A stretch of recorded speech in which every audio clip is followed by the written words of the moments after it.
Hello my dear कॉमियंस, कैसे हैं आप सब। मुझे उम्मीद है कि मस्त होंगे, झकास होंगे, जैसे हमेशा ही रहते हैं, बिंदास होंगे, है ना।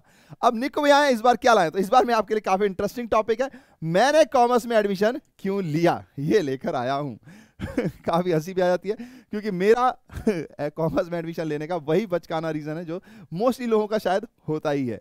तो मैं बता देता हूं, जितने भी लोग मुझे जानते हैं वो जानते हैं कि मैं स्पोर्ट्स लवर हूं, मुझे खेलना पसंद है। बचपन में बच्चों को खेलना वैसे भी पसंद ही होता है, तो मैं बस खेलना ही चाहता था, अपनी जिंदगी भी खेलने में ही सोचता था, कभी कुछ भी नहीं किया। तो अब जब 10th में हम आए ना, तो मेरे ऐसा था कि मेरे मार्क्स अच्छे आ जाते थे फिजिक्स में, मैथ्स में। हिंदी या लैंग्वेज वाली जो सब्जेक्ट्स होते थे उसमें मेरे पूरे में से पूरे नहीं आते थे, क्योंकि मुझे उसमें कोई इंटरेस्ट भी नहीं होता था, ना मुझे कुछ ज़्यादा आइडिया लगता था। लेकिन मैथ्स में और फिजिक्स में मैं अच्छे अच्छे लोगों को भी टक्कर देता था, तो मेरे परसेंटेज इतने तो बन गए। इनफैक्ट एक अच्छी कहानी है कि मेरा दोस्त था, तो मैं सोचता था यार ये टॉपर है ना, इसको मैं हरा दूंगा, कम से कम मैथ्स और फिजिक्स में तो हरा ही दूंगा। मैं उन्हें मैथ्स में कभी नहीं हरा पाया, क्योंकि उनके 100 आउट ऑफ 100 आते थे या तो 40 आउट ऑफ 40 आते थे। टर्म टेस्ट जो होते हैं उसमें हमारा 40 मार्क्स का होता था, बट फिजिक्स में मैंने उनको तीनों बार हराया, क्योंकि उनके मार्क्स 21 आए, मेरे 23 आए थे। तो एक खुशी तो थी, यानी पढ़ने में मैं अच्छा ही था और मुझे परसेंटेज भी इतने मिले जो कि साइंस लेने लायक तो थे ही, मतलब उससे ज़्यादा ही थे, लेकिन फिर भी।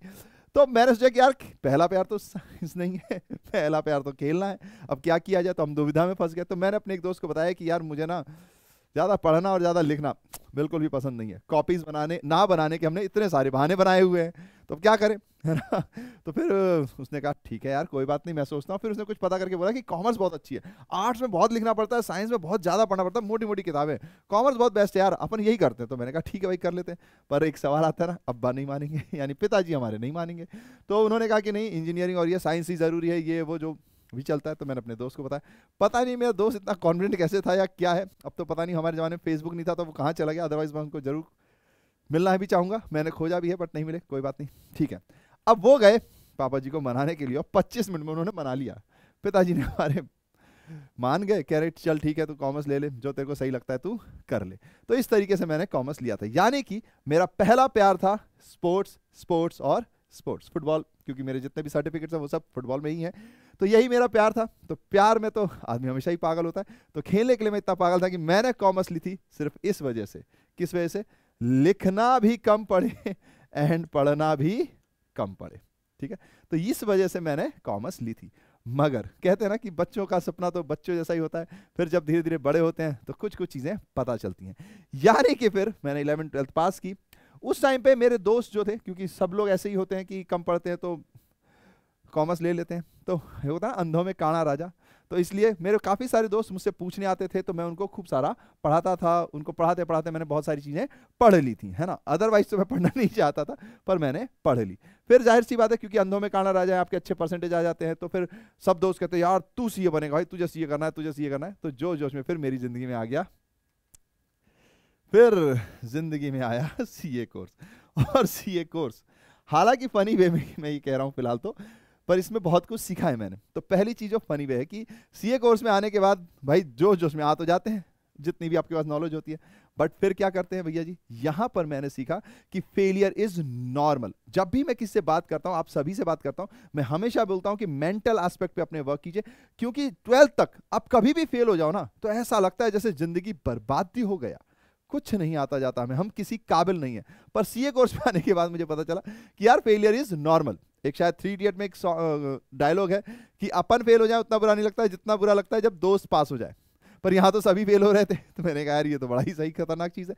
लेकिन क्योंकि आप स्पोर्ट्स खेल तो रहे, स्पोर्ट्स कोटे से मैं भर्ती भी होना चाहता था, बट नहीं हो पाया, कहीं भी जहाँ ट्राई किया नहीं लगा, या वहाँ से फॉर्म ही नहीं आया, तो मुझे नहीं पता कि कैसे करना पड़ता है या क्या होता है। ज़्यादा नॉलेज नहीं थी उस समय, इन्फॉर्मेशन बहुत ही कम थी। पर मुझे फिर बहुत बाद में पता चला कि क्लब ज्वाइन करो, तो क्लब भी कहाँ ज्वाइन करो, तो दूसरे स्टेट ज्वाइन करो। अब तब समझ में आता है कि हमारे जो सपने हैं वो सपने तो अच्छे हैं, लेकिन उसके लिए जो संघर्ष है वो तो हम कर ही नहीं रहे, है ना।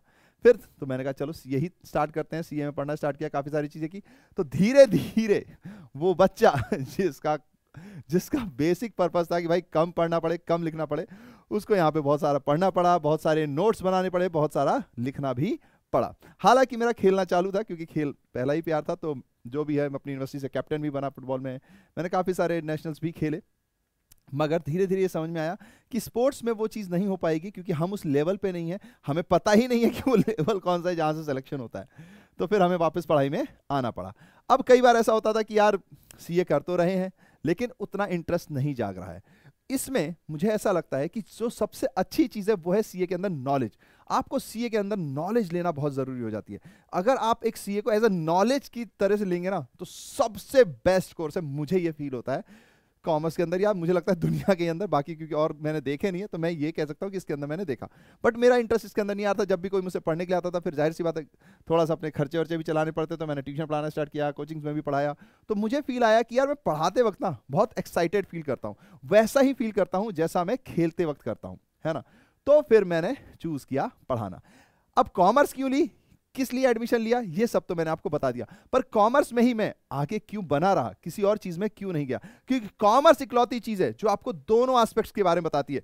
यानी कि आपको मॉनेटरी एस्पेक्ट्स यानी फाइनेंशियल एस्पेक्ट्स तो आपको बताती ही है, जिसे खूब सारे पैसे गिरते हैं, आपको पैसे का भाव समझ में आता है, आपको हर वो बात समझ में आती है जो मॉनेटरी टर्म से रिलेटेड है।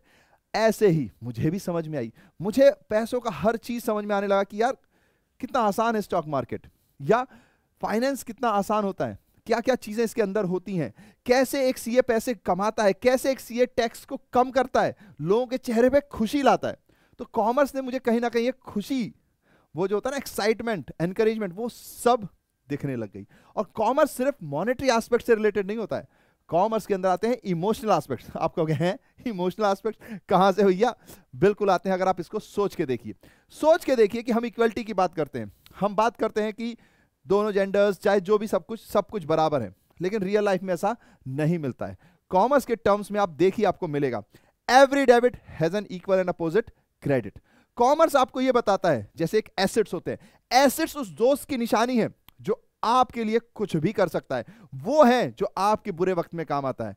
लायबिलिटीज आपको यह बताता है कि कुछ ऐसे भी लोग होते हैं जो आपके लिए अपने बेनिफिट के पास, आपके पास अपने बेनिफिट के लिए आते हैं, मगर फिर भी आपको उनको अपने पास रखना पड़ता है क्योंकि जरूरत है। ऐसे ही आपको पता चलेगा कुछ दोस्त आते हैं जो छोटे समय के लिए आते हैं और गुम हो जाते हैं, पर उनका अच्छा इंपैक्ट होता है। ऐसे ही कुछ लोग आते हैं जो छोटे समय के लिए आते हैं और गुम हो जाते हैं, उनका थोड़ा सा नेगेटिव इंपैक्ट होता है। करंट एसेट्स, करंट लायबिलिटी, अगर आप फील करेंगे तो आपको फील आएगा कि कॉमर्स के अंदर भैया इमोशन ही इमोशन है। मां सब्जी लेने जाती है, क्या रेट होते होंगे, क्या जद्दोजहद होती होगी, घर कैसे चलाती है, वो सब आपको तब समझ में आता है जब आप कॉमर्स के अंदर आते हैं। यानी कि मुझे अपना जज्बा इसी के अंदर मिला। मैं इमोशनल एस्पेक्ट्स पे ज्यादा बात करता हूं क्योंकि मुझे लगता है कि इमोशंस ही ज्यादा पावरफुल चीजें होती हैं, वो भी मुझे कॉमर्स के अंदर ही मिली, इसीलिए फिर मैं कॉमर्स के अंदर ही रह गया। तो आपको मेरी कहानी कैसी लगी आप बता सकते हैं, आप कॉमर्स क्यों लिए या क्यों लेंगे वो भी बता सकते हैं। मेरा बेसिक रीजन तो यही था कि भैया कम पढ़ना पड़े, कम लिखना पड़े। मगर कॉमर्स लेने के बाद मैं आपको सच बता रहा हूं, जिंदगी में किसी भी हिस्से में चले जाइए आप, वर्ल्ड के किसी भी हिस्से में चले जाइए, अगर कुछ बड़ा करना होगा तो मेहनत भी करनी होगी, पढ़ना भी होगा, 15, 16, 17 घंटे अपने लगाने भी होंगे खून पसीने के साथ। ये एक रियलिटी ऑफ फैक्ट है जो मुझे भी समझ में आ गया। बट एडमिशन लेने की वजह तो वही थी जो हर बच्चे की होती है लड़कपन में। ठीक है, तो ये थी मेरी कहानी। चलिए फिर लास्ट में जो हम कहते हैं, क्या कहते हैं, हम कहते हैं अपने सारे कॉमियंस से thank you for being with us, thank you for loving us, have smiles spread smiles, ये हमारा प्यारा सा मोटो है। और याद रखिए मैंने भी सीए किया, पर धीरे धीरे मुझे समझ में आया कि टीचिंग इज माई लव, है ना, टीचिंग से मुझे ज्यादा प्यार है, तो फिर मैंने टीचिंग परस्यू किया। यही मैं आपसे भी कहता हूं कि आप कॉमर्स लीजिए, धीरे धीरे हो सकता है आपको पता चले कि आपका इंटरेस्ट किसी और चीज में है, तो वो चीज भी कीजिए, पर कॉमर्स हर जगह है।